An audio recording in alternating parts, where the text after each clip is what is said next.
문제 1. 메소포타미아와 이집트, 인도 문명이 나와 있는데, 사실 교과서는 이제 메소포타미아와 이집트 문명 이렇게 나와 있고, 그 다음에 인도 문명과 중국 문명으로 이렇게 나와 있거든요. 근데 제가 메소포타미아와 이집트, 인도 문명을 하나로 묶어버렸어요. 왜냐하면은 이 세 지역이 서로 교류를 했거든요.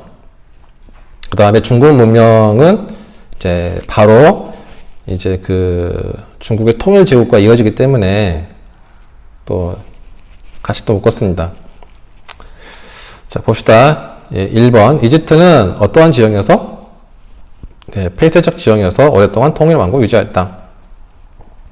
이집트는 그 사나이 반도라고 해가지고 아시아하고 연결되는 통로가 매우 좁아요. 예, 거기만 잘 막으면 들어올 데가 없어요. 이제 서쪽으로는 사막이에요. 사막이 발달되어 있고 초원이 별로 없어요. 해변가에만 초원이 좀 발달했거든요. 그리고 남쪽은 그 산악지대여 가지고 좀 거기도 힘들어요. 예, 쳐들어오기가. 그래서 이제 저기 쳐들어오려면은 사나이 반도를 통해서 들어가야 되는데 그 길목이 워낙 좁으니까 네, 들어올 수가 없죠. 게다가 그러면 무슨 배 타고 들어오면 되지 않겠냐라고 하는 사람도 있을지 모르겠지만은 그 이집트를 점령하려면 수많은 수십만에 해당하는 군대를 이끌고 와야 할 텐데 그 사람들 탈 배를 만들려면 얼마나 힘들겠습니까? 차라리 그냥 그 수에즈 운하 쪽을 그냥 뚫고서 들어가는 게 낫지. 근데 그거 뚫는 것도 어려우니까는 못 뚫고 들어가는 거죠. 그래서 이제 오랫동안 통일왕국 유지하였다. 그래서 여기는 왕이 정치적인 격변으로 인해서 죽는 경우가 없어요. 그냥 대부분 다 자연사야지. 그래서 메소포타미아 같은 경우에는 메소포타미아 경우도 왕이 신의 대리자라고 하지만은 신의 대리자라고 해봤자 칼로 딱 찌르면은 죽잖아요. 누가 발라 일으켜가지고. 죽으면 뭡니까? 그냥 아무 소용 없는 거죠. 근데 이집트 같은 경우에는 통일왕국이 오랫동안 유지됐기 때문에 그런 반란이 거의 없었죠. 그러니까는 항상 자연사니까는 왕의 권위가 떨어질 일이 별로 없었죠. 그러니까는 심지어는 이집트의 왕인 파라오가 태양의 신과 같은 그런 동급으로 이렇게 인정받았잖아요. 자, 그 다음에 2번. 페니키아 문자는 오늘날 알파벳의 기원이 되었으며 헤브라이의 유일신 신앙은 크리스트교와 이슬람교에 영향을 미쳤다. 페니키아도 우리나라랑 비슷해요. 얘네들도 이제 중개무역을 통해서 먹고 살았거든요. 그렇다 보니까는 이들이 쓰는 문자가 널리 퍼져가지고 오늘날 알파벳의 기원이 되었죠. 그 다음에 이제 헤브라이는 지금의 이제 유대인들을 말하는데 이때는 다신교가 다양한 신을 믿는 게 일반적이었거든요. 근데 헤브라이는 독특하게도 유일신 신앙이 있어가지고 오로지 신은 하나라고 했었어요. 근데 이러한 유일신 신앙이 이제 크리스트교와 이슬람교에 영향을 미쳐서 지금도 크리스트교와 이슬람교는 신은 오로지 하나라고 하죠. 네. 알라는 하나다라고 하잖아요. 네. 그 다음 3번. 아리아인이 원주민을 지배하는 과정에서 나타난 신분제도. 원래 아리아인들은 유럽 계통이에요. 네. 여러분들이 인도인들의 대체적인 피부 색깔이 약간 좀 거무튀틱하기 때문에 이 사람들은 백인은 아닐 것이다라고 생각할지 모르겠는데 인류학상 백인으로 분류합니다. 네, 백인으로 분류해요. 인도 사람들을. 네. 근데 얘네들이 어디서 왔냐면은 중앙아시아에 살던 애들이었거든요. 중앙아시아에서 이렇게 유목 생활을 하다가 기원전 1500년 경 정도에 인더스 문명 지역 쪽으로 쳐들어와요. 근데 원래 거기에는 드라비다족이라고 해가지고 아프리카에서 건너온 애들이 살고 있었거든요. 그래서 걔네들을 몰아내고 이제 자기들이 이제 인더스 강과 그 다음에 기원전 1000년경에는 겐지스 강을 정복을 하면서 이제 자기들 중심으로 이제 지배 체제를 편성을 했죠. 네. 그러니까는 이제 드라비다족은 쫓겨나가지고 막 피지배층 되고 하니까는 좀 슬펐겠죠.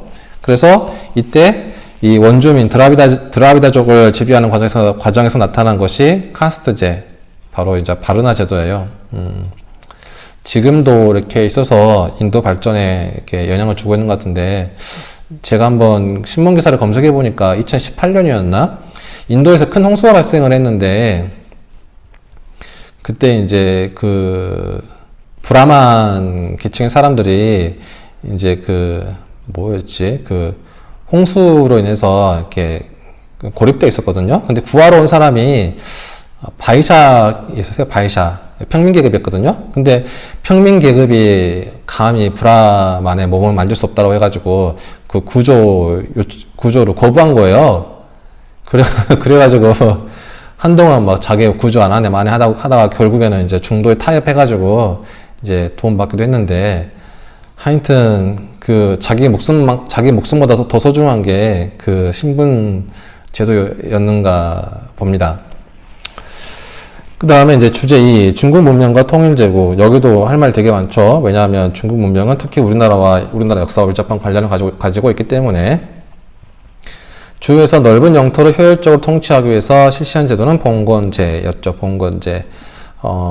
중국 땅덩어리가 넓잖아요. 근데 지금처럼 뭐 통신과 교통이 발달한 것도 아니고, 그러면 가장 믿을 만한 사람을 보내서 통치를 해야겠는데 누굴 보낼까 했더니, 주 왕실의 왕족 또는 충성스러운 제후들을 보내서 대신 통치하게 하는 거죠. 대신에 이제 정기적으로 주나라 왕실에 이제 군사도 갖다 바치고, 그 다음에 그러니까 예를 들어서 뭐 전쟁 일어나면은 군대를 보내가지고 같이 싸우는 거예요. 그 다음에 주나라에서 이제 왕실 제사를 지낼 때 그 제사를 지낼 수 있도록 곡물 같은 것도 갖다 바치고 해서, 이렇게 해서 막 서로 교류하면서 우애를 다지고 그랬는데, 문제는 시간이 흐르면 흐를수록 서로 이제 혈연 관계가 멀어질 거 아닙니까? 사실 여러분과 우리들은 사실 이거 계속 이제 거슬러 올라가면은 초창기 인류가 수가 얼마 안 됐잖아요. 초창기 인류 수가 불과 막 수천에 불과해가지고 막 심지어는 인류 자체가 멸망할 뻔한 적도 있었거든요. 그래서 인류 전체 인구가 수천 명이었다고 한다면은 결국에 따지면은 우린 다 친척 아닙니까? 네? 지금 그 수가 지금 수천 명에서 지금 막 수십억으로 늘어났으니까. 그런데 우리가 지금 서로 혈연관계에 있다고 하지 않잖아요. 너무 좀 비약적인 해석일지 모르겠지만, 그래서 시간이 멀어질수록 혈연관계 멀어지니까 나중에는 이제 주나라로부터 독립을 해가지고 이제 사회가 크게 어지러워지게 되는데, 이를 이제 춘추 전국시대라고 하는 거죠. 그래서 이거는 둘 다 이제 책의 이름을 따와서 지은 건데, 춘추시대와 전국시대. 3번은 이제 인과 예를 실천하는 도덕정치를 주장한 학파는 유가죠, 유가. 여기서 이는 뭐 자애로움, 예는 A인데, 그러죠. 뭐 여기서 A라고 하는 거는 상하 질서를 말하는 거죠. 네.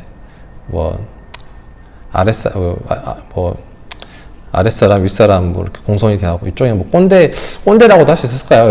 요즘에 꼰대라고 하는 것 같은데? 네, 라떼는 말이야 하면서, 특히 그 윗사람의 권위를 강조하는 거를 그게 꼰대라고 하잖아요. 그게 바로 이제 육아에서 말하는 A죠. 윗사람의 권위를 존중해주는 거. 물론 뭐, 나쁘게 말하면 꼰대 문화라고 할 수 있을지 모르겠는데, 아무튼 간에 이제 결론적으로는 이제 상하 질서를 중시했다. 그래서 이제 상하 질서를 중시하면은 사회는 안정이 되겠죠. 그래서 이것 때문에 나중에 이제 동아시아 국가들에서 이제 통치 이념으로 수용이 된 거죠. 그다음에 4번 시황제가 전국을 효율적으로 다스리기 위해서 실시한 지방행정제도는 아까 처음에 말했다시피 봉건제라고 하는 게 이제 혈연 관계가 멀어질수록 이제 사회 혼란이 발생할 가능성이 높다라고 이야기했잖아요. 진시 왕조도 그걸 모를 리가 없었죠. 네, 그래서 그와 같은 이제 혼란을 막기 위해서 이제 뭐 왕족이나 제후들한테 지방을 통치하게 하는 것이 아니라 이제 황제가 직접 임명한 관리를 통해서 지방을 통치하도록 하는 군현제를 실시했는데, 사실 사람이라는 게 되게 보수적인 동물이거든요. 변화를 싫어해요. 여러분은 좋아하니까 변화를 쉽게 빠르게 적응하겠지만, 나이 드신 분일수록 옛날을 그리워하고 옛것을 고집하는 경우가 많죠. 뭐 꼭 그런 건 아니지만. 그래서 중국에서 수백 년 동안 봉건제 전통이 이어져 왔는데 진시 황제가 갑자기 그걸 바꾸려고 하니까 사람들은 당연히 반발을 일어날 수밖에 없었겠죠. 그래서 이것 때문에 이제 나중에 다시 이제 뭐 봉건제 비스무리한 걸로 돌아가기로 했었었는데, 아무튼 근데 이 9년제라고 하는 것은 국가의 효율적인 통치를 위해서는 반드시 필요한 제도였기 때문에 이 9년제가 이 국가 통치에 필요한 제도였기 때문에 9년제가 필요하다라고 하는 그런 흐름을 거스를 수가 없었죠. 그래서 이제 이후에는 이제 9년제가 정착이 됩니다. 왜냐하면 주나라 때보다는 교통과 통신이 이제 발달했으니까요. 그 다음에 이제 5번, 이제 시황제가 흉노를 막기 위해 건설한 것은 만리장성, 만리장성의 규모가 엄청나게 커가지고, 심지어는 인공위성에서도 만리장성이 보인다고 하잖아요.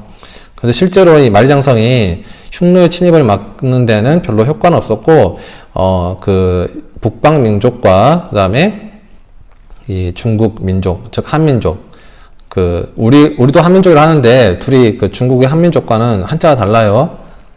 예. 중국이 쓰는 한자는 한나라 한자고, 우리가 쓰는 한민족 할 때 한자는 클 한자거든요. 달라요. 그래서 그거는 이제 중국과 북방민족을 경계짓는 경계선이었다. 그 다음 6번, 한무제가 채택한 통치 이념. 아까 말했죠. 유교라고 하는 거. 예, 어찌 보면은 좀 상하 질서를 중시한다는 측면에서는 카스트제하고 비슷하다고 볼 수 있겠네요. 그 다음 7번. 한무제가 장건이 서역으로 가는 과정에서 개척된 길은, 그때 이제 한무제 때가 되면은 이때 인구가 1억이 넘어가요. 중국의 인구가. 네? 이때가 지금이 2100년 전인데 그때 중국의 인구가 1억이 넘었단 말이에요. 엄청난 거 아닙니까? 네. 그래서 심지어는 창고에 곡식이 막 썩어 돌아요. 그만큼 이제 나라가 이제 부유한 거죠. 그래서 이때 한무제가 기분 나빴던 것 중에 하나가 무엇냐면은 흉노에게 당시 그러니까 좀 설명하자면 긴데 간단히 말하면 당시 한나라가 흉노에게 공물을 갖다 바쳐야 했거든요. 전쟁을 하지 않는 대신 조건으로. 근데 이게 한무제가 너무 기분 나쁜 거야. 자기가 보기에는 중국이 훨씬 문화적으로 더 뛰어난데 저 북방에는 저 야만족들한테 공물을 갖다 바쳐야 한다는 게, 그래서 이제 흉노와 전쟁을 벌이게 되었는데, 아무래도 혼자 싸우는 것보다는 함께 싸우는 게 훨씬 낫잖아요. 그래서 당시 흉노와 사이가 안 좋은 대월지라고 하는 그 나라와 손을 잡고서 이제 싸우려고 장건을 보냈어요. 대월지에다가. 근데 장건이 그 대월지로 가는 과정에서 중국의 비단이 서양으로 팔려나가는 길을 발견한 거예요. 그래서 그게 이제 비단길이라고 하는 거죠. 그러니까 장건이 본의 아니게 비단길을 발견해가지고 이 비단길을 발견해서 이제 서양과 교류할 수 있는 그러한 길을 개척을 한 거죠. 네, 그래서 동서양의 교역로가 트인 거예요. 그래서 이제 동양과 서양이 서로 이제 교류할 수 있는 그런 길을 열었기 때문에 이건 상당히 중요하죠. 왜냐하면 아까도 제가 말씀드렸다시피 역사는 혼자 발전한 것이 아니라 타 지역, 문화권, 국가, 민족 등과의 교류를 통해서 발전하기 때문에 이 비단길의 개척은 동서양의 만남이라는 점에서 상당히 중요하다. 다음 8번, 한대의 지역사회를 장악하고 지배층으로 성장하는 세력은, 그래서 이 한나라 때에는 뭐 농업 생산력이 향상되고 비단길 개척으로 이제 상업이 발달하면서 지방에서 부유한 계층이 등장이 되는데, 이들은 자신들의 생명과 재산을 지키기 위해서 막 수천 명의 노비를 거느리고, 이 노비를 이제 이 노비들을 때로는 이제 군사로 거느리면서 외부의 침입에 대적하는 거대한 집단으로 이제 발전하게 되거든요. 그래서 이들을 이제 호족이라고 그래요. 호족. 그래서 우리가 잘 알고 있는 조조, 손곤, 이 사람들도 이제 호족이죠, 호족. 네, 그 지방에서 호족이었다가 나중에 이제 중앙으로 진출해가지고 출세해서 나라까지 세웠으니까요.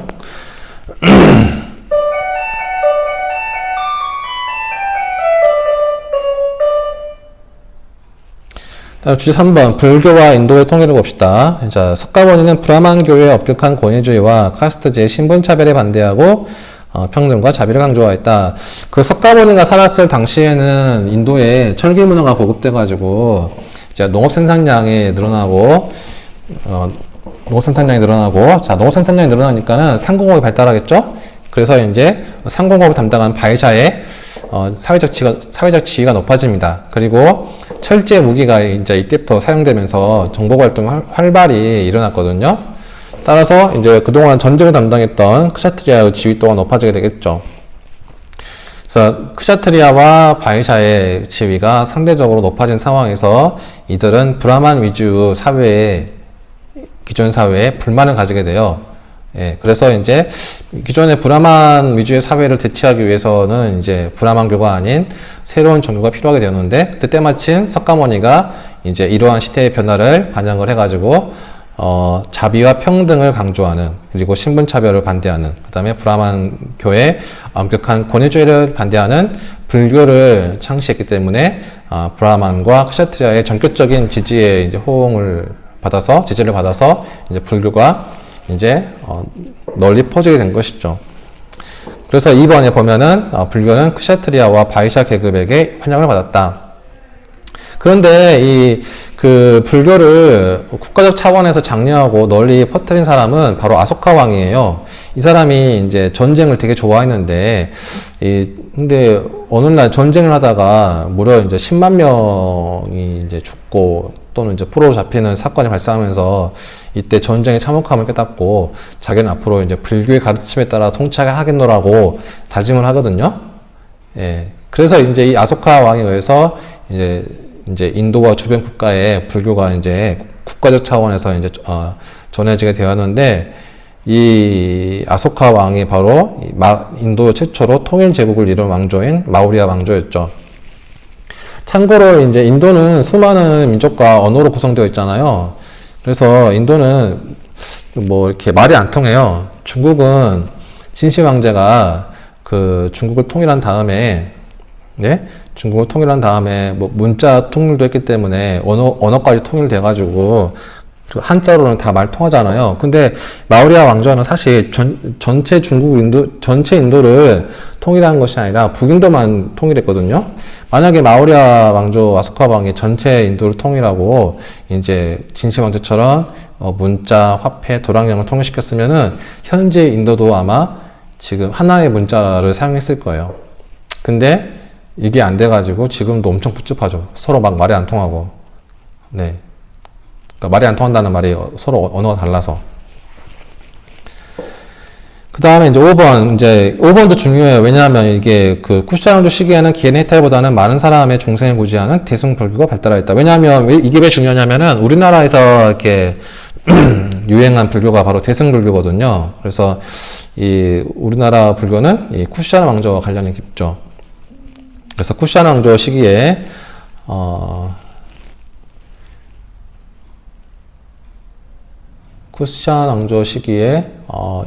대승 불교가 발달해서 우리나라까지 전파되었다.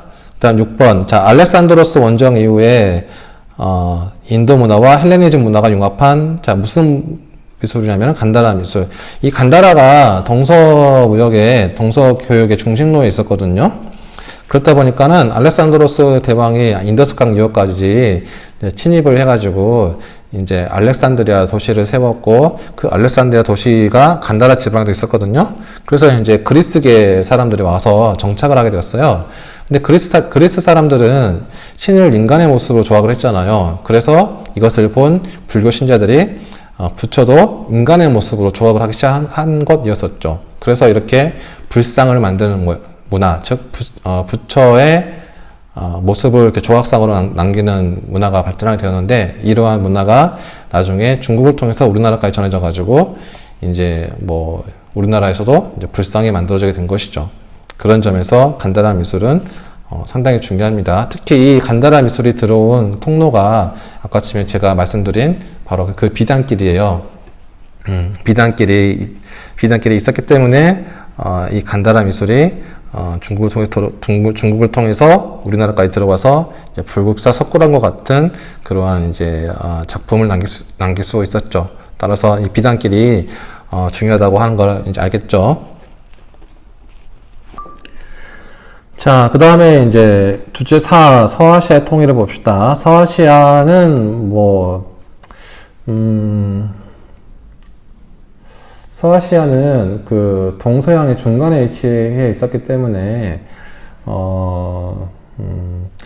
동양과 서양이 교류할 때 꼭 빠질 수 없는 곳이었었죠. 그래서 우리나라에도 그 신라의 옛 무덤을 파보면 서아시아에서 서아시아 유물들이 발견이 되고, 그리고 이제 고구려의 벽화를 보면은 서아시아인들이 와서 이렇게 씨름을 했던 모습까지 남아 있거든요.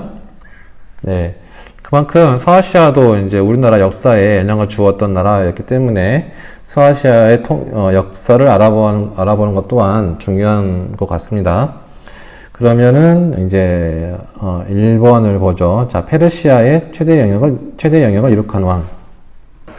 페르시아 최대 영역을 이룩한 왕은 이제 나와 있는데, 페르시아가 사실 두 개 있어요. 아케메네스 왕조 페르시아, 그 다음에 사산 왕조 페르시아가 있는데, 여기서는 이제 아케메네스 왕조 페르시아를 말하죠. 그래서 아케메네스 왕조 페르시아의 최대 영역을 이룬 왕은 다리우스 1세입니다. 그 다리우스 1세는 인도로 치면은 마오리아 왕조의 아소카 왕, 중국 진나라의 진시 황제와 같은 사람으로서 넓은 제국을 어떻게 효율적으로 통치할 수 있는가 하는 고민 끝에 이제 중앙 집권 정책을 실시했던 사람이거든요. 왕의 감찰관, 왕의 귀와 왕의 눈, 도로망 정비 등 같이 이제 제국의 효율적인 통치를 위해서 노력했던 왕이죠. 다리우스 1세. 그 다음에 이제 2번, 페르시아는 종북지 주민과 협력하기 위해서 이제 관용 정책을 펼쳤다. 사실 서아시아를 맨 처음 통일한 나라는 아시리아였었어요. 아시리아. 근데 아시리아 애들은 되게 거칠었었어요. 그러니까 자기 싸움 잘하는 것만 믿고 되게 그 피정복민들을 잔혹하게 잔인하게 다뤘었거든요. 그래서 힘은 셌지만 피정복민들의 반발을 받아가지고 나라가 일찍 망해버렸죠. 그래서 아마 그러한 것을 교훈 삼았던 것 같습니다. 그래서 아케메네스 왕조 페르시아는 아시리아와 달리 종복지 주민과 협력하기 위해서 이제 그들을 포용하는 정책을 취했죠. 네. 그렇다 보니까는 아케메네스 왕조 페르시아와 달리 상당히 오랫동안 나라를 유지할 수 있었던 것 같아요. 그런데 한때 전성기를 맞이했던 이 페르시아도 기원전 5세기에 이제 그리스 사이에서 벌어진 전쟁에서 패해서 점차 쇠퇴의 길을 걷게 되었죠. 그게 바로 이제 페르시아 전쟁이었는데, 네, 그거는 페르시아 전쟁. 그래서 페르시아는 지금의 이란을 말하잖아요. 그래서 이제 이 이란에서는 이 페르시아 전쟁 때문에 올림픽에 출전하지 않은 종목이 하나 있죠. 예, 아마 알고 있는 사람도 있던데 바로 마라톤이죠. 마라톤. 왜냐하면은 이 마라톤이라고 하는 것은 그리스와 페르시아가 전쟁을 벌일 때 당시 그리스 병사가 페르시아와의 전쟁에서 승리한 것을 전하기 위해서 42.19km를 뛰어갔잖아요. 그렇기 때문에 페르시아 입장에서는 이건 상당히 기분 나쁜 종목이죠. 4번, 페르시아에서는 다양한 문화를 수용하여 국제적인 성격의 문화가 발달하였다. 페르시아는 이게 지금 동서양 교역의 중심지에 위치해서 그런지 몰라도 상당히 개방적이었습니다. 문화가. 네. 개방적이었었어요. 그래서 좋은 것이라고 하면은 출신과 지역을 가리지 않고 다 수용을 했거든요. 그래서 이제 국제적인 성격의 문화가 발달하였다. 그 덕분에 이제 페르시아 문화가 이제 우리나라까지 이렇게 전려가 된 것 같아요. 네. 그만큼 이제 국제적인 유행을 타니까 우리나라에도 이게 요즘 세계 트렌드야 라고 하면서 이 물건을 수입을 했겠죠. 그 다음 5번, 사산 왕조 페르시아. 이게 이제 아케메네스 왕조 페르시아의 뒤를 이어서 만든 사산 왕조 페르시아라고 하는데, 이 사산 왕조 페르시아에서는 이제 조로아스터교를 국교로 삼아서 예, 국가 차원에서 보호를 했습니다. 근데 이게 왜 중요하냐면, 이 조로아스터가 왜 중요하냐면은, 이게 뭐 선과 악, 천국과 지옥, 그 다음에 뭐 최후의 심판, 그 다음에 뭐 메시아 같은 그런 사상이 그 불교나 이슬람교, 뭐 크리스트교에 이렇게 영향을 주었거든요. 그렇기 때문에 조로아스터교가 중요한 거예요. 네. 그 다음에 5번 봅시다. 주제 5. 지중해 세계 통일 1번. 재산에 따라 평민에게 참정권을 부여하였던 아테네 정치가는, 자, 아테네가 그리스의 도시국가 가운데 하나잖아요. 근데 이 그리스는 그 토양이 석회질이어가지고 농사를 짓기에는 별로 안 좋아요. 물이 잘 빠지거든요. 그래가지고, 주로 대신에 여기가 이제 포도가 잘 자라가지고, 포도나 올리브가 잘 자라가지고, 이제 그 작물을 재배를 해서 이제 이집트나 메소포타미아에 갖다 팔고 거기서 이제 곡물을 사오는 거죠. 곡물을. 이제 그런 과정에서 이제 교육을 통해서 돈을 많이 번 이제 뭐 상인과 농민들이 등장합니다. 그들은 돈을 많이 벌었기 때문에 자기 돈으로 이제 무기를 갖추어 가지고 전쟁에 참여하였죠. 그 전에는 귀족만 전쟁에 참여했는데 이제는 농민들도 평민들도 전쟁에 참여하니까 평민들이 없으면 전쟁에서 이길 수 없잖아요. 왜냐하면 전쟁이라고 하는 것은 쪽수의 싸움이니까. 그러니까는 이게 지금 상당히 중요한 사회 문제가 된 거예요. 평민들에게 어떻게 정치에 참여하도록 할 것인가. 그래서 이 솔론이라는 사람은 그러면 그 정치에 참여할 수 있는 기준을 재산의 정도에 따라서 참여할 수 있도록 해주자 라고 해서 이제 했는데, 사실 이게 좀 완전한 민주주의라고 볼 수는 없죠. 네. 가난한 사람은 정치에 참여할 수 없고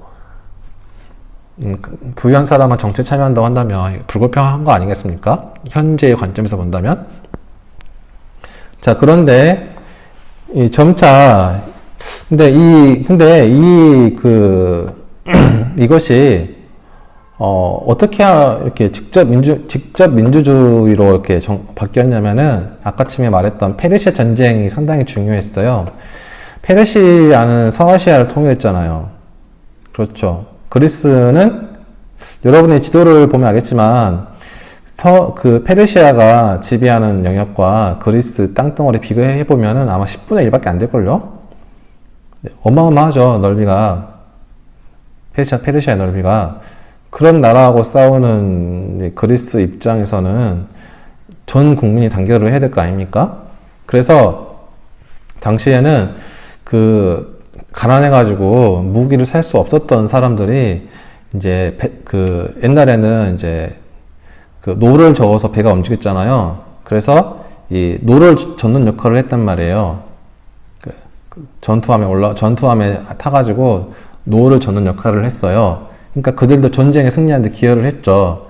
그래서 이 페리클레스가 아테네에 있는 모든 성인 남자에게 정치에 참여할 수 있는 권리를 준 거예요. 모든 성인 남자가 전쟁에 참여했기 때문에. 그래서 이들은 이제 민회, 즉 뭐 오늘날의 국회와 같은 것을 통해서 정치에 직접 자신의 의견을 제시할 수 있었죠. 참여할 수 있었죠. 그래서 이것이 이제 직접 민주주의라고 하는데, 근데 이렇게 하면 좋은데, 문제는 이게 다수결의 원칙에 따라서 이렇게 처리하잖아요. 예. 근데 옛날에 이 아테네가 조그마한 도시국가였기 때문에 가능하지, 우리가 이 광산구만 하더라도 인구가 지금 거의 한 50만, 70만 돼 가는데, 광산구에서 일을 하나 처리하는데 광산구에 살고 있는 성인 남녀들에게 다수결로 묻는다고 한다면 얼마나 복잡하겠어요? 처리해야 될 일이 한두 개가 아닐 텐데. 게다가 그 일을 제대로 처리하기 위해서는 그걸 이제 꼼꼼히 공부를 하고 봐야 되는데 그럴 시간도 없잖아요. 그러니까 이제 우리는 선거를 통해서 우리를 대신한 대표자를 뽑아가지고 국회의원 또는 구의원, 시의원 등을 뽑아가지고 이제 지역 내에서 발생하는 일들을 대신 처리하도록 하게 한 것이죠. 그래서 이것이 바로 간접 민주정치라고 한 거죠. 그러니까 결국에는 직접 민주정치를 실현하기 위해서 이제 간접 민주 정치가 실현이 되었는데, 그런 점에서 이제 아테네의 민주 정치는 오늘날 민주주의의 표본이 된다는 점에서 상당히 중요하다. 그다음 3번. 알렉산드로스, 아까 지금 했는데, 알렉산드로스가 동방 원정 이후에 건설한 도시. 동방 원정이라고 하는 거, 알렉산드로스가 마케도니아의 왕이잖아요. 마케도니아는 그리스 바로 위에 있는 나라예요. 당시 그리스에서는 마케도니아를 되게 야만적으로 봤었거든요. 같은 아마 그리스인으로 취급을 안 했던 것 같아요. 그러다가 그리스가 이제 서로 이제 페르시아 전쟁에서 승리하고 난 후에 서로 자기네들끼리 이제 주도권 다툼 벌이다가 결국 펠로폰 네소스 전쟁이 발생을 하게 되고, 뭐 스파르타가 이겼다고는 하지만 뭐 그러면 뭐 합니까? 그리스 전체가 다 전쟁판 돼가지고 서로 죽고 죽이는 판에 큰 피해를 봤는데, 그래서 마케도니아가 위에서 내려와서 꿀꺽 그리스를 집어삼켜 먹었잖아요. 그런데 이 마케도니아 알렉산드로스는 그리스를 먹는 것에 만족하지 않고 동방에 자기가 말로만 듣던 동방의 그 이집트, 메소포타미아 그리고 인도까지 가서 그 막대한 부를 자신의 것으로, 그 땅과 사람들을 자신의 것으로 만들고 싶어 하고 했었죠. 근데 어떤 애들은 그래요. 서쪽은 왜 안 갔나요? 서쪽. 그러니까 유럽 쪽은 왜 안 갔나요? 물어보는 학생도 있는데, 당시 유럽은 개발되지 않았기 때문에, 그냥 없어요. 아무것도 없어. 그냥. 아무것도 없어요. 거기는 도시가 없어. 그냥 촌락만 있지 도시가 없어요. 그러니까는 개발 안 돼가지고. 근데 메소포타미아와 이집트, 인도 지방은 일찍부터 문명이 발달해가지고 도시가 형성돼가지고 막 엄청 부유했었거든요. 그러니까는 동쪽으로 이제 원정을 떠난 거죠. 그래서 성공했어요. 이집트도 먹고 메소포타미아 지역도 먹고 인더스 강 지역까지 갔는데, 문제는 더 가고 싶었는데 만약에 더 갔으면은 아마 중국까지도 왔을지도 몰라요. 그렇게 따지면은 우리 뭐 여기 한반도까지도 왔을지도 모르죠. 아니면 저기 시베리아 지나가지고 저기 어디냐, 저기 알래스카까지 갔을지도 모르죠. 또 아니면 또 아메리카 다 지나가지고 지금 뉴욕까지 갔을지도 모르고. 하여튼 되게 호기심도 많고 정복력이 되게 많았던 사람이거든. 근데 부하들의 입장에서는 참 골치 아픈 상사죠. 자기는 집에 가고 싶은데 집 떠나온 지 10몇 년 넘었는데 집에 돌아갈 생각을 안 해. 여러분들 그러잖아요. 뭐 종례 할 때도 종례 뭐 5분 일찍 끝내네, 10분 늦게 끝내네. 그것만으로도 막 서로 그 난리가 나는데 알렉산더로스는 10몇 년 동안 집에를 안 보내주니까, 네. 그래서 이제 반란이 일어나니까 알렉산드로스는 눈물을 머금고 돌아왔죠. 다시. 대신에 이제 넓은 제국을 통치하기 위해서 자신의 이름을 딴 알렉산드리아를 지었죠. 그래서 이 알렉산드리아는 이제 그리스 문화의 보급 기지가 되었는데, 특히 간다라 지방에 세워진 알렉산드리아에서는 그리스의 조각 문화가 전파되어서 이것이 불교 문화와 결합되어서 간다라 미술이 등장이 되었다. 그래서 이 간다라 미술은 비단길을 통해서 중국과 한반도에까지 전파되어서 우리나라에도 이 간다라 미술의 영향을 받아 불상을 만들기 시작하였다. 4번. 그래요. 아니, 방금 든 생각으로는 왕도 이렇게 로마처럼 이렇게 딱 그 인물상 만들어놨으면 좋았을 텐데, 근데 보니까는 고려 태조 왕건 같은 경우에는 총동으로 그 인물상을 만들어 놨더라고요. 예. 그래서 이제 왕건의 모습을 대략적으로 아마 파악할 수 있긴 한데, 좀 아쉬워요. 예. 그다음 4번. 알렉산드로스의 동방 원정 과정에서 그리스 문화와 동양 문화가 결합한 것은 헬레니즘 문화였죠. 헬레니즘. 주제 5. 지중해 세계 통일 2. 자, 평민들의 권리가 확대되면서 창설된 평민회의 평민대표는 이제 호민과 나와 있는데, 아까쯤에 말한 것과 비슷해요. 그리스에서 농업과 상업이 발달을 해가지고 이제 부유해진 평민들이 이제 자기 손으로 이제 무기를 장만해가지고 전쟁에 참여해서 그들의 지위가 향상이 되었잖아요. 이거는 로마도 마찬가지였거든요. 로마도 처음에는 이제 부유한 귀족들이 중심으로 전쟁을 하다가 점차 땅이 넓어지니까 땅이 넓어지는 것만큼 이제 전쟁의 규모가 커질 거 아니에요. 더욱더 많은 사람들이 동원되니까. 그렇다 보니까는 이제 귀족만으로는 전쟁할 수가 없어요. 평민들도 전쟁에 참여를 해야죠. 그래서 이제 평민들도 요구를 한 거예요. 귀족들한테. 우리도 정치에 참여하게 해달라. 그래서 이때 이제, 평민들의 의사를 전달하기 위해서 이제 평민회라고 하는 그 국회, 민회가 형성이 되고, 그 다음에 평민들을 보호해줄 그런 이제 공식적인 국가 차원의 관리로서 호민관이 등장하게 되었죠. 그 다음에 4번. 자, 중간에 엄청나게 많은 일이 많은데, 엄청나게 일들이 많았는데, 지금 팍 줄어버리니까 지금, 갑자기 지금 이렇게, 콘스탄티누스 대제로 왔는데, 네, 아무튼, 그 중간의 내용들은 선생님이 올린 그 동영상 보세요. 자, 2번. 수도를 비잔티움으로 옮기고 크리스트교를 공인한 황제는, 자, 로마가 영토를 확장하고, 그 다음에 이제, 옥타비아누스에 의해서 제정이 도입된 이후에는 다시 로마가 안정을 되찾으면서 향후 200년 동안 로마는 큰 번영을 맞이하게 되거든요. 그런데 이제 이후에 다시 정치가 어지러워지죠. 군인들이 나라를 지켜야 되는데 나라는 지키지 않고 정치에 개입을 해가지고 자기들 멋대로 황제를 세우고 폐위시키고 세우고 폐위시키고 하니까는 정치의 일관성이 없어 정치가 크게 혼란해질 거 아니에요.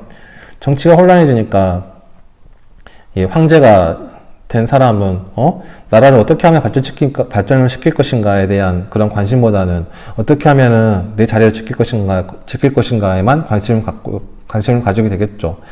그렇다 보니까는 국경에 대한 제대로 방비가 이루어질까요?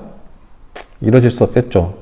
네, 우선 자기의 목숨부터 살리는 게 황제의 급선무니까. 그러니까는 약해진 이 틈을 타가지고 이민족이 쳐들어오고, 그래서 점차 이제 로마가 힘이 쇠퇴를 하게 되는 거죠. 그런 상황 속에서 다시 로마를 일으켜 세우기 위해서 콘스탄티누스 대제가 수도를 옮겼어요. 비잔티움으로. 당시 비잔티움은 지금의 이스탄불로서 그때나 지금이나 상공업이 크게 발달한 도시였거든요. 대도시죠. 대도시. 동양과 서양을 잇는 대도시. 그래서 이제 콘스탄티누스 대제는 수도를 옮겨서 나라의 분위기를 새롭게 하고, 그 다음에 크리스트교 신자들을 처음에는 막 그 박해를 했거든요. 막 죽이고, 그 다음에 막 그 교회를 폐쇄시키고 해도 이게 당시 로마가 큰 혼란에 빠지니까 사람들은 종교의 의지를 하게 된단 말이에요. 특히 이제 크리스트교 같은 교회는 소외된 사람들에게 큰 이제 호응을 받았죠. 그래서 그 여성과 하층민들한테. 그래서 이제 점차 신자 수가 늘어나니까는 더 이상 이제 탄압하는 것보다는 이것을 아예 그냥 정식 종교로 만들어버려서 그들이 로마를 지지하게 만들어야겠다라고 해가지고 이 콘스탄티누스 대제가 크리스트교를 공식 인정한 거죠. 그래서 이후 이제 크리스트교는 서양의 종교로서 자리를 잡게 된 것이죠. 그 다음에 이제 주제 6을 봅시다. 주제 6. 수당의 발전과 동아시아 세계의 형성했는데, 자, 1번. 중앙정부에서 파견된 중장관이 지방의 인재를 추천하기 위해서, 추천해서 관리를 선발하는 제도는, 이것은 이제 구품중종제라고 하는 건데, 원래 이게 취지는 좋아요. 그 지방의 인재를 새로 뽑아가지고, 새로운 이제 그 관리로 채용을 해가지고 중앙 정치 분위기를 좀 바꿔볼까 했었거든요. 그 전에는 그 외척과 황관들이 정치를 좌지우지 해가지고 나라가 크게 혼란하니까 지방에서 유능한 인재를 뽑아가지고 이제 중앙 관리를 만들려고 한 거예요. 근데 문제는 그 중앙 정부에서 파견된 관리가 그 중정관이라고 하는 사람이 그 지방의 사정을 잘 알고 있는 그 지방 출신의 호족이거든요. 그렇다 보니까는 같은 호족 출신을 뽑아주는 거죠. 팔이 안으로 굽는다고. 그렇다 보니까는 이 지방의 인재들이 이제 주로 호족 출신들이 이제 관리로 채용이 돼가지고 지방의 통치 세력인 호족들이 중앙으로까지 진출해가지고 중앙의 이제 귀족으로까지 지배층으로까지 발전한 거예요. 그래서 이들이 이제 중앙과 지방의 권력을 장악을 하고서 이제 특정 권력을 행사하는, 배타적인 권력을 행사하는 문벌귀족으로 이제 발전하게 되는 거죠. 그다음 2번, 민간신앙과 도가사상이 결합하여 만들어진 종교는, 이거는 아까침에 한국사 시간에 했던 건데, 도교죠, 도교. 당시 이 위진남북조 시대에는 워낙에 많은 나라가 세워지고 또 금방 사라졌기 때문에 정치가 매우 혼란했거든요. 따라서 어떤 사람들은 그냥 이러한 혼란스러운 세상에서 벗어나가지고 자연으로 돌아가가지고 자연에 살면서 그런 혼란으로부터 이제 좀 정신적인 위안을 찾고자 했었죠. 그래서 이때 이제 이러한 트렌드가 그 도교의 트렌드하고 잘 맞아떨어져가지고 지배층 사이에 도교가 널리 유행하게 되었고, 이것이 뭐 삼국시대에는 우리나라에까지 전래가 돼가지고 삼국의 귀족들까지도 도교를 널리 믿고 있었죠. 3번의 수양제가 강남과 화베이는 화봉을 말합니다. 중국은 크게 북쪽은 이제 중국을 딱 절반으로 나눈 다음에 북쪽은 화베이, 이제 남쪽은 강남이라고 하거든요. 예. 그래서 강남은 일단은 이제 비가 많이 오고, 이번에 홍수가 많이 발생한 것도 바로 이제 그 강남 지방이거든요. 지금 6월 달부터 계속 그 장대비가 우리나라도 지금 며칠 전까지만 하더라도 막 장대비가 막 떨어져가지고 막 부산에 무려 막 이틀 동안 200mm가 이렇게 비가 내려가지고 우리나라가 한 해에 내리는 그 평균 강우량이 1600이가 되는데 이틀 동안 200mm가 온 거예요. 네? 1년 동안 내린 양의 얼마죠? 8분의 1이죠. 8분의 1이 이틀 동안 왔다니까? 그래서 막 부산이 막 다 잠겨버리고 했잖아요.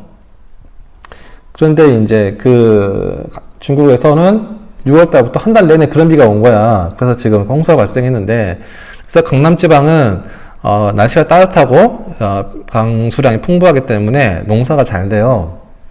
근데 중국의 북쪽에는 북방 민족이 살고 있어서 항상 중국의 그 북방 국경을 위협하고 있었잖아요. 따라서 많은 군사를 보내가지고 그 지역을 지켜줘야 돼. 안 그러면 뚫리니까 그 북방 민족들한테. 그러려면은 이제 그 사람들한테 이제 무기와 식량을 공급해 주어야 될 거 아닙니까? 근데 그런 무기와 식량을 공급하기 위해서는 강남 지방에 있는 풍부한 자원을 활용을 해야겠죠. 근데 그거를 대량으로 옮기려면은 지금처럼 무슨 뭐 길이 고속도로가 뚫린 것도 아니고, 옛날에는 주로 배를 통해서 옮겼잖아요. 그래서 이제 사람들 동원해가지고 인공적으로 물길을 만들어서, 이제 그걸 대운하라고 하죠. 물길을 만들어서 북방 지역에 공급했던 거예요. 그러니까 당시 수나라 사람들한테는 상당히 피곤한 일이었지만 나라 전체로 봤을 때는 상당히 필요하고 중요했던 일이었었죠. 뭐 그게 또 지금도 쓰이고 있으니까요. 중국 내에서는. 그다음 4번, 당이 8세기 중요한 위기를 맞게 된 사건으로 절도사들이 주도했던 사건인데, 그 절도사라고 하는 것은 그 원래는 국경의 방비를 위해서 그 이제 군사권을 이렇게 위임을 해준 그 지방의 군사령관이거든요. 너에게 군사권을 줄 테니 그 지방의 방어를 책임져라 라고 해가지고 그 지방의 군대를 통솔하게 하는 거예요. 근데 여기 당시 안록산이라고 하는 사람이 있었는데, 이 안록산이 중국의 주요 그 북방 뭐라 말할까? 그걸 이제 뭐 어려운 말로는 이제 하북 삼진이라고 하는데, 아무튼 간에 그 그 안록산이 주요 절도사로서 가장 이제 그 많은 군대를 거느리고 있는 사람이었었거든요. 예. 근데 이 사람이 처음에는 되게 이제 당나라에게 충성하는 태도를 취했는데, 근데 나중에 누구지? 당 조정과의 그 관계가 틀어지면서 다른 마음을 품게 됐어요. 즉, 반란을 일으킨 것이었었죠. 그래서 이 반란의 규모가 엄청 커가지고, 당시 황제였던 당나라의 현종도 저기 그 산골짜기에 있는 곳으로 도망을 갈 정도였거든요. 그 반란 군들이 못 쫓아오게. 그래서 이제 이때 당나라가 멸망할 뻔 하다가 이제 어떻게 이제 도움을 받아가지고 이제 겨우겨우 이제 안사의 난을 진압하고 이제 이후로 한 150년 동안 또 당나라 왕조를 이제 유지할 수가 있었죠. 아무튼 이 안사의 난이라고 하는 것은 그러니까 조선이 임진왜란을 기준으로 해가지고 그 조선 전기와 조선 후기로 나뉘거든요. 왜냐하면 그 나라는 같은데 통치 제도가 달라요. 그런 것처럼 이 안사의 난이라고 하는 것도 안사의 난을 전과 안사의 난을 후로 나눌 정도로 당나라 통치 제도가 바뀌거든요. 그만큼 통치 질서에 큰 변화를 준 큰 사건이었기 때문에 여러분들이 뭐 어떻게 변화된 것까지는 알 필요는 없겠지만 그것까지는 물어보진 않겠지만 그냥 8세기 중엽에 당나라의 체제를 뒤흔들 정도의 사건으로서 절도사가 일으킨 난이 안사의 난이 있었다. 여기서 안은 안록산, 그다음 사는 안록산의 부하인 사사명을 말한다. 끝까지만 알고 있으면 될 것 같아요. 그 다음 5번 동아시아 문화권의 공통 요소 4가지 하면은 한자, 유학, 불교, 율령. 왜냐하면은 당시 동아시아 주변 국가들이 중국으로 가가지고 한자, 유학, 불교, 율령을 배우고 와서 자기네들 나라에 이렇게 전파했거든요. 그러다 보니까는 이 4가지 요소를 공통 요소로 동아시아 문화권이 형성된 거예요. 그 다음에 6번. 자, 그래서 이제 일본 또한 중국으로부터 선진 문물을 수용을 해가지고 이제 일본도 나라다운 그러한 모습을 갖추게 되었는데 그래서 이 시대를 바로 나라시대라고 하죠. 나라시대. 이게 우연히 맞아 떨어지는데 이 나라는 일본의 지명이에요. 국가를 말하는 게 아니라 나라 지명이에요. 그래서 이 일본의 수도가 나라에 있었을 때 일본이라는 국호와 천황이라는 호칭을 사용했기 때문에 나라시대라고 한다. 근데 또 한편으로는 이때 또 이제 일본의 나라다운 모습이 갖춰지기도 했기 때문에 뭐 나라시대 이렇게 외우면은 외울 때 좀 도움이 되겠죠. 일단 마지막 7번입니까? 네, 7번. 인도와 동남아시아의 여러 나라 형성에서 1. 브라만교를 중심으로 불교와 민간신앙이 융합한 종교는 힌두교. 오늘날 인도는 고대 굽타 왕조 때 거의 그 문화가 완성이 됐었어요. 굽타 왕조는 이제 기원후 300년에서 기원후 500년까지 존속했던 왕조인데 존속 기간은 짧지만 고대 인도 문화를 완성했기 때문에 그 틀이 지금까지도 쭉 유지되고 있어서 여러분이 인도를 이해하려면은 이 고대 굽타 왕조의 문화를 이해하면 참 좋아요. 그래서 이때 이제 힌두교가 등장하게 되었고 지금도 인도 사람들이 힌두교를 믿고 있잖아요. 그래서 이 힌두교라고 하는 거는 브라만교를 중심으로 해가지고 불교와 민간신앙이 융합된 종교다. 그러면 이제 불교는 어떻게 됐을까요? 네. 불교는 이제 시간이 지나면 지날수록 이게 내용이 너무나 복잡해져가지고 사람들이 어려워해가지고 이제 나중에는 이제 안 믿게 돼요. 그래서 이제, 인도 사람들은 이제 힌두교를 믿게 되었는데 반면에 이제 중국과 일본, 한국에서는 아까치 말했던 것처럼 원효의 경우처럼 각자 불교 종파 간의 주장이 다를지라도 결국에는 하나의 마음에서부터 비롯된 것이니 본질적으로 같은 것이다라고 하는 그러한 통합, 조화의 사상이 등장했기 때문에 이후에 계속 불교가 성장해 갈 수 있었죠. 다음 2번 힌두교도들이 카스트에 따라 지켜야 할 규범을 적은 것은 만우법전. 그 다음에 3번, 자, 13세기 초 델리를 중심으로 5개의 이슬람 왕조가 교체되었는데 이 시기를 일컫는 말은 델리 술탄 시대. 델리는 지명이고요. 술탄은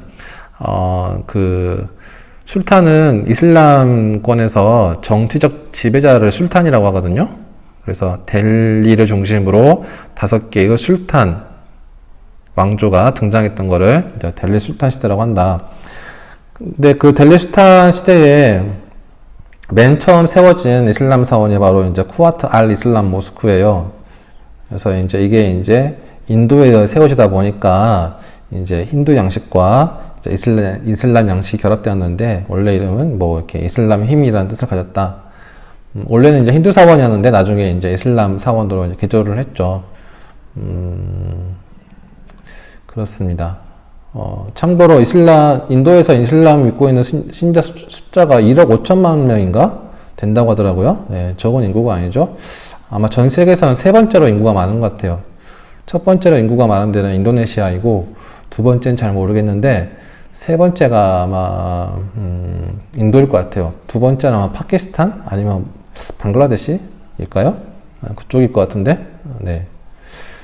아무튼, 형사평가 위주로, 시험을 냈으니까 형사평가 잘 보시기 바랍니다.